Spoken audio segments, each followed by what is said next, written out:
your acting work and your ad work and stuff like that. I was not psychologically prepared to be driving to the zoo one night on the way to a gig, and I turn, and then all of a sudden, there's the bass player of my favorite band reclining on a billboard, and I'm like, "What?" Well, actually, last night, so I do, I have done the last 3 years a sustainability series called The New Joneses on Tour, and around my neighbourhood, there's been heaps of road work going on for months, and I've become friendly with one of the dudes who wears the high vis white setup, or like is he here all through the night, helps me get my pizza deliveries and shit, like while the roads are closed. But so we've become friendly, and he knows I play in metal band or whatever. But I saw him last night for the first time in ages, and he's like, mate, fuck. I'm like, here we go. He's like, I saw you on telly. I'm like, sick, King Parrot, woo. And he's like, nah, some sustainability shit on Channel 31. I didn't even know it was on Channel 31. I'm like, fuck, cool. It's weird how it works because I was before the army, I was a bouncer in Melbourne for 3 years, and one of the blokes I used to work doors with ended up as a prison guard on Wentworth. Yeah, Like, yeah. how did you get into this kind of stuff?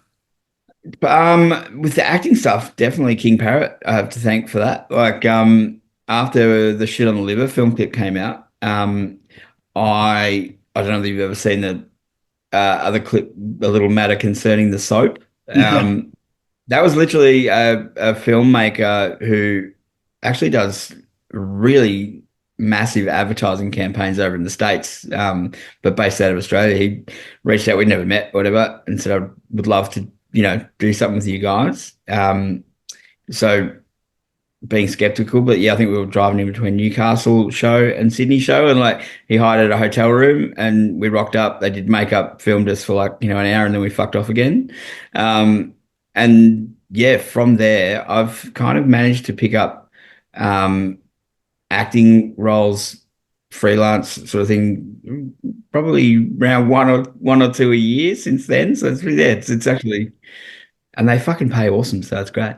Yeah, I'm honestly there's a group called Extra Specialists who they hire like ex-military extras to be in war movies and stuff like that. And I'm like, Yeah, that's awesome. Yeah, noted. yeah. Yeah. I've never done any extra work. Like, yeah, I'm like, I just sort of, I get hit up randomly. So what I've done, Volkswagen, fucking Toyota, sports bet. I have no ethics. I don't give a shit. Yeah, all sorts of shit. Like, yeah, I also just missed out on being in yeah, what are they, those lamb ads? Like, every year they said feed the family lamb, and it was actually with Richie Beno before he died. But with King Parrot were going overseas the week that they were filming. Right. Sorry. Yeah, Uh, stupid fucking King Parrot.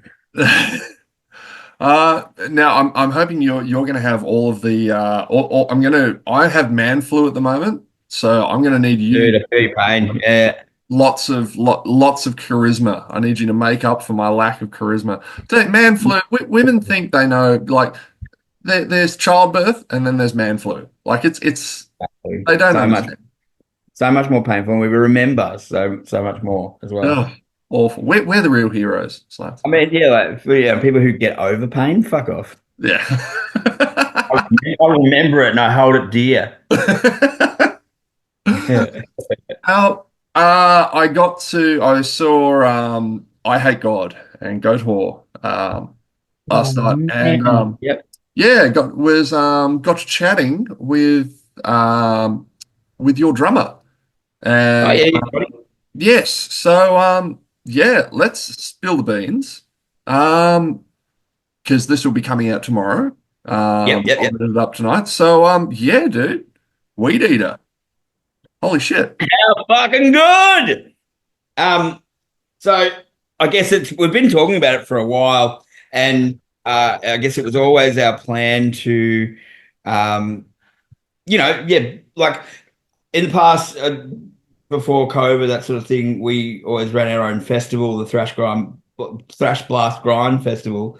that went around Australia. We, had Phil and some of the illegals and who else? Fuck, Child Bite, different bands over the years. We've been lucky enough to tour with Weedeater through Europe and through the States a few years back. Last year we reached out to them because we were going over there for our own tour as well as some support shows with Pantera, and they literally organized a mini tour just so that we could do a tour together as well. So that was fucking cool.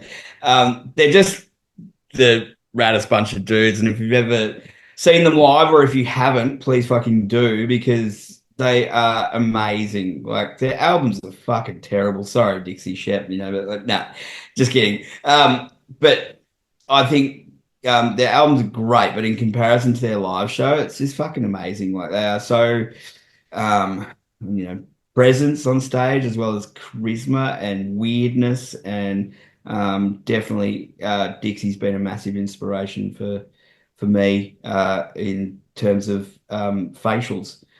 Which in this day and age probably means fucking cum shots, but like that's not what I they're mean. great too.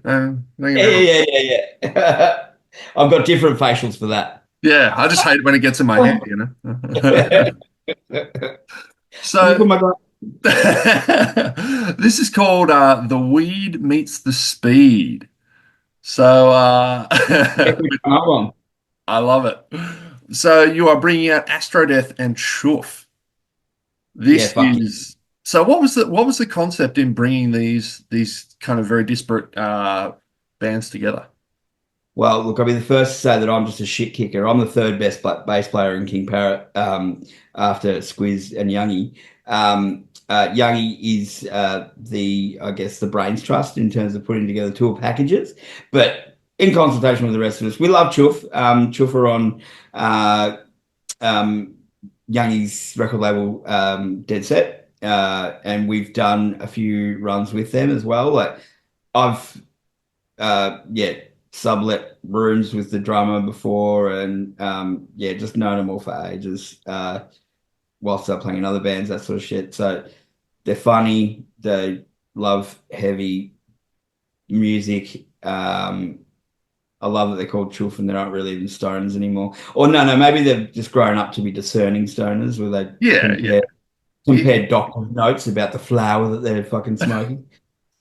Well, these Fuck off, guys good bankers. Yeah. Astrodeath at the start, yeah, awesome as well. I love it. So you've got Weedeater, King Parrot, Astrodeath, and CHOOF in a kind of all-in brawl battle royale. Which band do you reckon would come out on top? Everyone else but us, because I just go to sleep and throw in the towel. Actually, if you talk now that I think about that, in the States, I remember in a towel flicking competition with Weedeater, I actually drew blood from the arse of the guitarist Shep. I didn't actually want to play, which again is testament to not really that competitive. And they forced me to, and I was like, I'm really fucking good at a towel flick, went to a fucking boys' college. And when I drew blood, Shep was like, I'm gonna get you back. I'm like, you can't, I didn't want to fucking do it in the first place. But anyway, still a little bit chuffed. So what you're telling me is that private education is worth every penny. Oh fuck yeah, mate. I did 4 years of private school myself, don't worry. My mum was like, she had to send me to private school because she was devout Catholic. She's like, if you wanted to become a priest, you could leave now. I'm like, sorry, mum, I'm in the fucking Motley Crue and dressing like a fucking androgynous sick cunt. Oh dear. What can you tell me about the new King Parrot? I can tell you that I'm pretty fucking excited about it. It felt like a different approach this time around, and we've been lucky enough to, I guess, do things in different ways each time. Like the first album, Bite Your Head Off, was, I guess, like most bands, it was, throwing together of all the songs that we worked on as with a band starting out or whatever.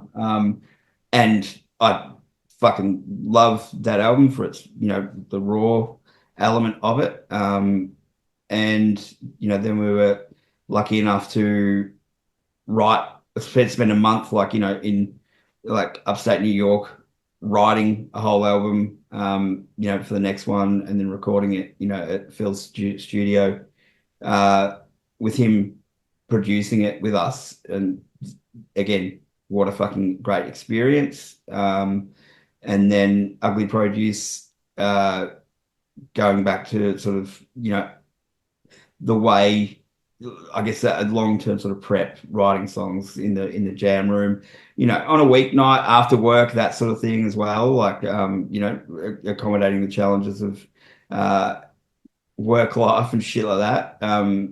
And this time around, we kind of, I mean, before COVID hit, we'd done all this work on new music, getting it ready, and then COVID hit, and then we ended up putting out some demos that we, I guess, written and recorded in New Orleans, and put it out as an EP, just to keep sort of things coming.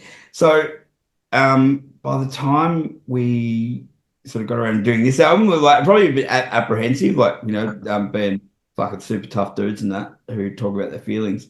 Yeah, like all the songs that we'd probably worked on were very, very old. And, I think end of last year, we basically set ourselves a challenge to sort of, set ourselves a deadline, over, Christmas holidays, that sort of thing. We set aside some dedicated, weekends or 4-day, 5-day writing sessions, through January, February, March to push, knowing that we had a recording date coming up. So in that sense, it's been a really cool experience. There were things that we incorporated that I think Youngie wanted, the idea of a hook, in some of the songs, with like making a conscious effort around that, as opposed to, I guess, some of our songs that maybe you do have that. We got to test run a couple of those, one in particular called Fuck You and the Horse You Rode In On, at Knotfest, just this year. And like, I don't mind telling you that I did actually do some Google searches for the reviews, and just about every review mentioned that song. Now, that's a brand new song that no one had ever heard, but by the end of that song, we had people literally singing the song back at us. So Yeah. I'm fucking excited. I think we've got some really good, King Parrot songs. I mean, Ari is our engine room in terms of the meat around the bones of songs, and construction. But then you've got, this amazing mind that is Squiz, that's just fucking, I don't know, like it's anxiety riddled with attention deficit, fucking rock and roll in his veins. Yeah, first best bass player in King Parrot. And yeah, like, Matt and his vocals, Todd and his drums, like, and me, and just, my amazing ability to do everything. So, yeah.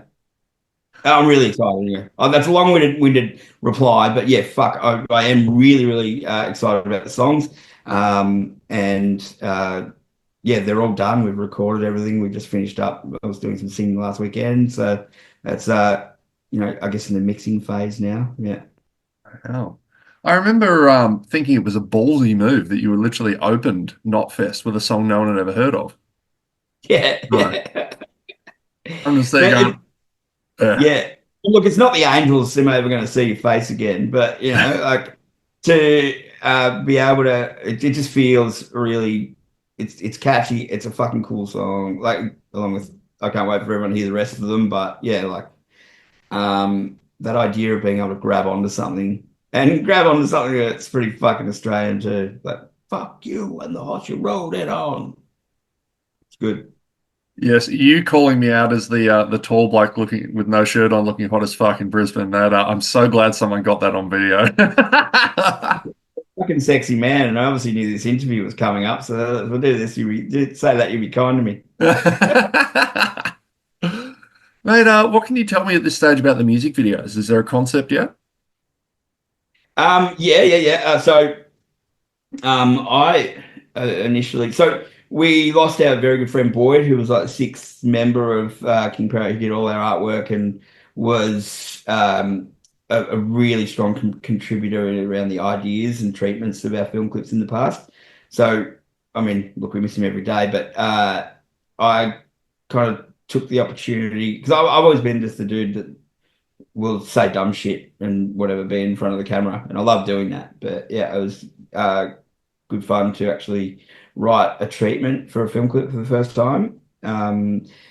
And then watch it that have to get watered down and changed completely because of budget restrictions and that sort of thing. But yeah, like it was great fun to do, and now we've got some ideas for some film clips that are coming up. So yeah, there's, I mean, like we always try and aspire to the shit that we've done before, whilst also, being different. But it is, I know that we all really enjoy doing that shit as well. Like it's great fun. I think that's the thing about King Parrot. Like we love writing music, love playing the music, love performing. Youngie loves creating more and more fucking merch so that we're actually a fashion brand more than fucking, a band. But then yeah, like I love doing our film clips. It's like it's just we all get a kick out of everything, which is fucking awesome.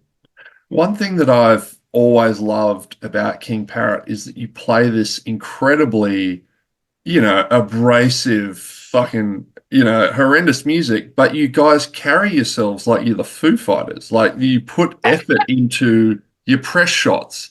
You have look like you have spent good money on them. The videos you have put effort into. Like, you're not like some grindcore band going, oh yeah, we'll just get a photo of us against a brick wall behind a venue, and we don't want to do it like We that. don't That's care. selling We out. don't care. You guys are like, no, fuck you. We're touring. Like, Yeah, that's the thing. I think, like, that's I guess the fuck secret to anything. Like, it is. It's fucking awful music, and I love it. But like, it's nothing is necessarily more special than anything else. But you get out there and make an effort, take it fucking seriously. I mean, it's in Australia, just tour your fucking guts out as opposed to just doing capital cities. Like, beat people over the head with music, and they eventually think they like it, which is awesome. and there's the quote. King Parrot, you'll eventually think you like it. But the metal world has obviously not shut up about Gojira at the Olympics, and for good reason. It was fucking awesome. Um, is it too much to hope for King Parrot at the Brisbane Olympics? Fuck, mate. Well, it's actually a really good point. I can put money on it that you'll definitely see some King Parrot high vis vests kicking around the Olympics for sure. But yeah, I'm up for it. I'm up for it. I don't think I will have to check my analog answering machine just to see if COAG's been in touch. Is that what they're called? COAG? I don't I don't fucking know. The Australian Institute of Sport know. usually calls me once a month for to get involved. But yeah, mate, fuck, I would love that. That'd be sick. Ah, God bless Like, them. I hope they bring back the monorail for like Expo, and I'll get my face painted, and it'd be fucking unreal. Unreal. Yeah, but you guys and Expo, Bluey. Yeah.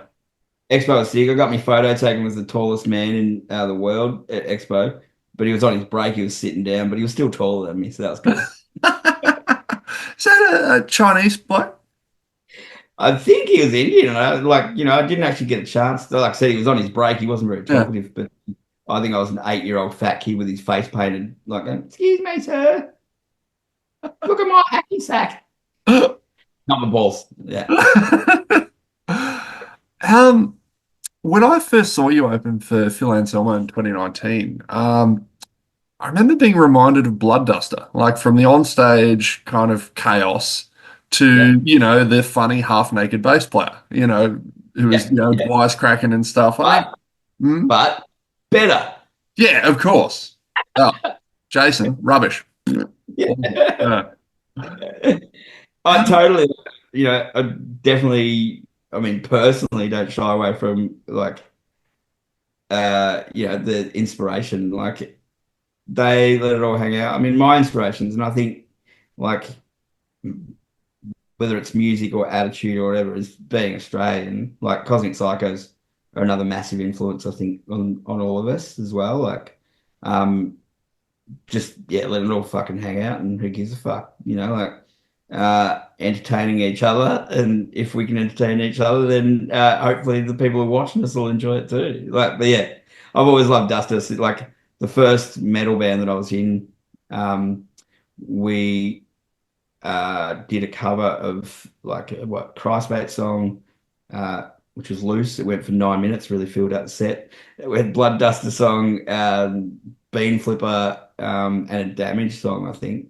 Like so, yeah. I've always been into good Aussie Met. Yeah.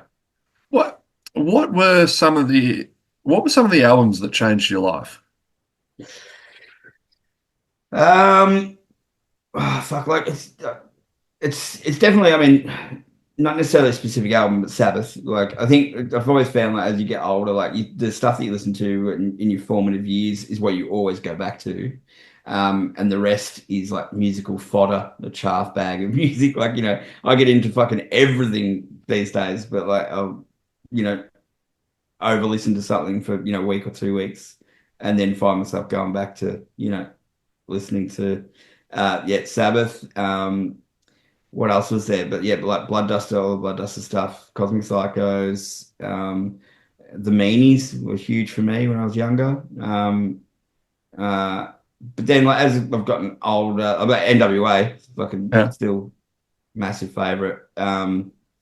And these days, yeah, like I mean, Gillian Welch, like she changed my life. She's like country, well, Americana sort of stuff, fucking unreal. Um, and right now, like my metal pleasure, uh, is one song. It's called "Eaten" by Bloodbath. Fuck, it's sick. I've been listening to it about twice a day for the last week. I like it. There's nothing better than the music that you were getting hit with between like the age of about 10 and 17. It's It's just just, stayed with me forever, man. It's full on, yeah. Like I remember, like it's not even like I had a choice. Like my three cousins, like my uncle passed away, and their family moved to country Victoria where I was from. They lived with us for like 3 months. But these three boys wearing battle jackets from Melbourne rock up and like start making me tapes and say, you need to listen to this, you need to listen to this at 10 years old. I was like, fuck yeah. I don't give a fuck what it is, but it's the best shit ever. But yeah, from there, I love it. dude, That said, I got into synthesizer music and yeah, now I listen to heaps of weird shit. 10 I was 10 in 1995, and in the space of a few months, I got hit with the video clip for Replica by Fear Factory Yeah, and sick. Primal Concrete Sledge by Pantera. I was ruined. Like that was me Dude. done. So I was just back in my hometown 2 weeks ago cleaning shit out of like a garage in my parents' place. Um, and I still remember like where I was when I first listened to Pantera, and it was a 3 song sampler tape that came on the front of a hot metal magazine. And I was in the good lounge room on the good couch, listening to it on my Walkman. I thought that was gone, disappeared, whatever. And I'm going through my shit and I found the fucking tape. I couldn't believe it. It was What was on exciting. there? It was Cowboys from Hell, and it had a Skid Row song on it, and I can't remember what the other one was. Yeah, nice. Yes. Good, good, good. How fuck they managed to rally from their performance in Brisbane. Things did not get off to a good start. Wow, and like my claim to fame is that I was actually out the front, um, and the sound went out, but they all wear their in-ears, Yeah. and Like, really did not realize that the sound had gone out the front. And I ran around side of stage like and spoke to Kate, Phil's partner and manager, and I was like, "You realize that it's not working at the front?" And she's like, "What?" Like, and like I had to get their attention to like get them to stop. But yeah, yeah. full on. Phil kept like kind of giving because obviously it was so quiet we could hear it from their fallbacks and whatnot. Yeah, And yeah. he kept like kind of he'd be looking at the audience with kind of like dirty looks, like these people should be going out losing their Yeah, fucking what the minds.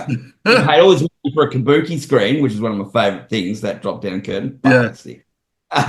Yeah, it did, and people, but yeah, like just goes to show they've got some serious sound isolation in those fucking things. Like, it's, Yeah. obviously, I heard the crowd reaction like, ah, and then it came back on for a second, and then like cut out again. It was fucked. Oh, thank God, because holy shit.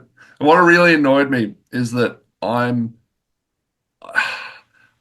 Jimmy will be mad if I talk shit about bands. I don't like Disturbed. I famously am not a fan, Yeah, and right. Yeah, they had immaculate sound yeah, right. Okay. Yeah, yeah, yeah, yeah. for an hour and a half that I had to sit through waiting for my favorite band to come on. Yeah, that sucks. That sucks. I really enjoy this band. They sound great. Yeah, Sonically, sonically, they're perfection, but I just don't like their shit. yeah, oh yeah, but yeah, played immaculate. Like if you were a Disturbed fan, holy hell, like would have been great. Yeah. Yeah. Awesome, man. Look, thank you very much for your time. No, Um, no worries, man. Thank you so much, Tom. I appreciate it. I hope I didn't ramble on too much, no, but yeah, not I'm at all. excited for you guys for everyone to listen to us because we're pretty fucking awesome. I know, right? And look, I actually just today watched The Shining for the first time in 20 years. Oh, how good is Um, it? I know, right? It holds up. It's quite pacey. And so, with that in mind, I'm just going to have to say, why don't you do us all a favor and dick off, Mr. Slattery? Call your electrician. You do us fucked. Clearly, I watch my own shit too much. See you, mate. Have a good one. Cheers, mate. Thanks, Tom. Bye.